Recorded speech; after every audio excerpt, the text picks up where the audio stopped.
मुख्याध्यापिका मॅडम, माननीय शिक्षक वृंद, उपस्थित पालक आणि माझे प्रिय मित्र मैत्रिणींनो, आपल्या सर्वांना स्वातंत्र्य दिनाच्या हार्दिक शुभेच्छा। आज आपण आपल्या देशाचे 80वा स्वातंत्र्य दिन साजरा करण्यासाठी येथे एकत्र आलो आहोत। 15 ऑगस्ट 1947 रोजी भारताला ब्रिटिशांच्या गुलामगिरीतून स्वातंत्र्य मिळाले। हे स्वातंत्र्य आपल्याला सहज मिळाले नाही। असंख्य स्वातंत्र्य सैनिकांनी आपल्याला प्राणांची आहुती देऊन आपल्याला स्वतंत्र भारत दिला। अशफाक उल्ला खान, मौलाना अबुल कलाम आझाद, खान अब्दुल गफ्फार खान, महात्मा गांधी आणि अनेक ज्या अज्ञात स्वातंत्र्य वीरांचे योगदान आपण कधीही विसरू शकत नाही।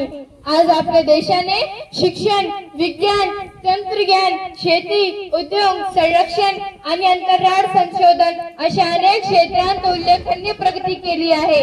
या प्रगतीत आपण सर्वांनाही आपले योगदान द्यायला हवे।